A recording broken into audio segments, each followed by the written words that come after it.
Yo, yo, yo, baby. Welcome back to another video. It's your boy Coreythemaan, and we back in here. Um, yes,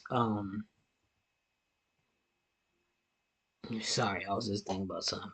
We're ready to get right into this one. We actually pretty good on timing, so don't worry about that, y'all. This is WWE in Survivor Series match. I guess they could have said last Survivor Series match.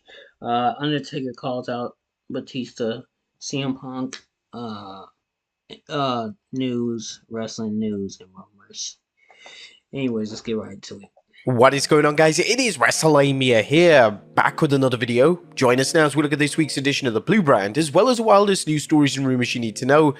As always, we start off with the good, as number one, a dynamic debut. It was difficult to imagine a better debut for the Motor City Machine Guns of Alex Shelley and Chris Sabin than the one they had last night. The WWE hyped them for just the right amount of time to catch the fans' interest without burning them out with endless waiting. Their signing was treated as something special, which it is, and their entrance video was another triumph for the WWE's production team. As expected, the Guns looked terrific against Los Garzas and A-Town Down Under, and fans should expect a great match when they face DIY. The only way to top this would have been to hotshot things with Sabin and Shelley beating the Bloodline for the Tag Team Championship. However, do you think that they will be the next tag champions? Number 2, Tag Team Turmoil. Last night's double shot of triple threat tag team matches to crown a new number 1 contender for the WWE Tag Team Championship was another opportunity to showcase the Blue Brand's many talented teams, not to mention introducing the Guns. While it's likely that the winner will be the latest duo fed to the Bloodline, a situation which needs to be changed, it provided plenty of action and valuable TV time. Number 3, No Yeet. Jey Uso isn't ready to rejoin Roman and Jimmy in the Bloodline, and who can blame him, given how he was treated before he left SmackDown. Having Jey appear on SmackDown made sense. First main event, Jey showed up to respond to Jimmy's plea on Raw to help Roman out, a reminder of how to attract viewers to tune into both shows. Second, the idea of Jey trying to reconcile the different members of the Bloodline was logical, and the current Intercontinental Champion has repeatedly shown his main wish is for everyone to be on the same page. Jey made a valid point questioning Solo's motives, particularly Sikoa's addition of Tama Tonga and Tonga Loa to the group. This should only add to the fans' different theories about whether Solo is the true tribal chief or playing someone's puppet. Number 4, Candice LeRae gets to shine. It was great to see Women's Speed Champion Candice LeRae in action last night, as a Poison Pixie, like many underrated talents, has struggled for TV time, and her appearance in a high-profile match and a win was a creative way of plucking her from catering. While it may be ultimately meaningless in the big picture, Candice fans are likely happy with any win at this point. Number 5, a great showcase for Lash Legend. Lash Legend got to shine last night with a match against Piper Niven that showed just how powerful she is. Showing Bianca Belair's amazement at Legend's power was the right touch to let fans know that Legend is a future WWE superstar. Number 6, backstage intrigue with Orton. As something behind the scenes is keeping Kevin Owens off TV and preventing Randy Orton from getting his hands on Owens. Just what is anyone's guess, which is a good way to build fans' interest in this storyline and to delay the inevitable in-ring showdown between Orton and Owens until WWE really feels the time is right.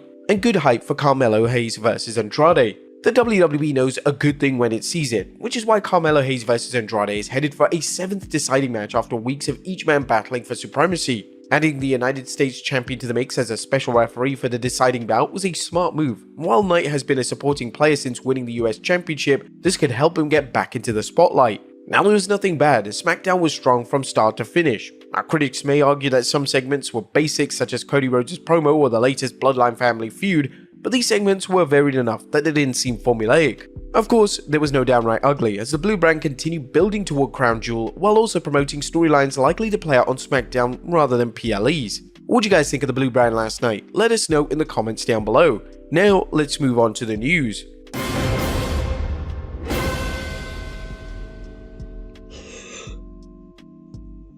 Our first story is concern over Bryan Danielson's health. Atop of today's news is the question of whether Bryan We don't care about AEW.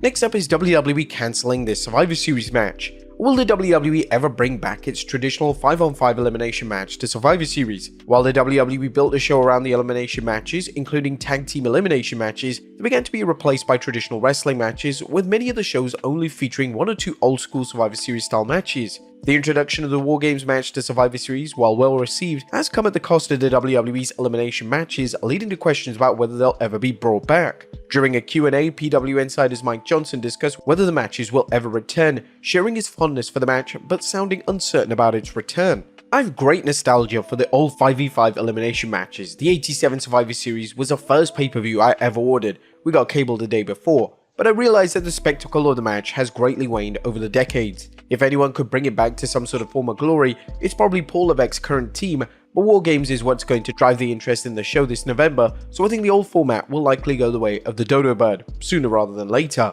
Like many things in wrestling, it's not a question of whether the match is outdated, but how it's presented and executed. Elimination matches can be exciting, especially when there are storylines driving the wrestlers involved. Just as the WWE helped revive the Hell in a Cell, it's easy to imagine it bringing back the 5-on-5 matches and making fans actually care about them. Next up, The Undertaker calls out Batista. The 2024 presidential election is coming soon, and the US and the WWE superstars are endorsing their favorite candidates. Although we like avoiding politics like we avoid Lars Sullivan matches, Batista's recent endorsement of Democrat Kamala Harris has led to a response from Hall of Famers Kane and The Undertaker. Consequently, we felt that you might be interested to hear what the Brothers of Destruction had to say, as the two sat with fellow WWE Hall of Famer Donald Trump, who is currently seeking re-election, and commented, "Alright everyone, November 5th, Election Mania. Choice is yours. You can go with President Trump, Kane and The Undertaker, or you can go with Kamala Harris, Dave Batista and Tim Walz. Choose wisely. The nation depends on it." Next up, CM Punk takes a stand. Speaking of politics, you never know what CM Punk is going to say, whether it's in the ring or in a promo. However, Wrestling Straight Edge superstar took a moment from his announced duties at the recent Cage Fury Fighting Championship event to get political. Punk's broadcast colleagues were encouraging viewers to get out and vote when they asked if Punk had anything to say. And he said, "I'm CM Punk, and I wish we would stop genocide." What do you guys think of Punk's comments? Let us know in the comments down below. Next up is Shotzi Blackheart returning soon. Now it's time for an update on Shotzi Blackheart, who's been out of action since suffering a torn ACL during an NXT taping last February.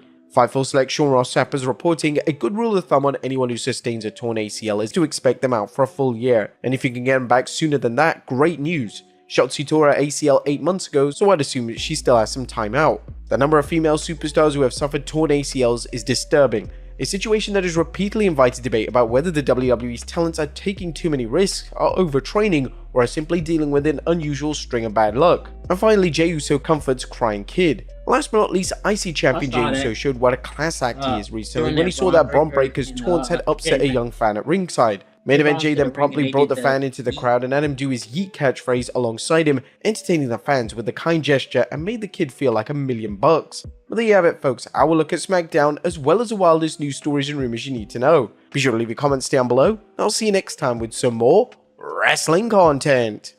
Alright, we're ready to get out of here. Appreciate y'all for joining in.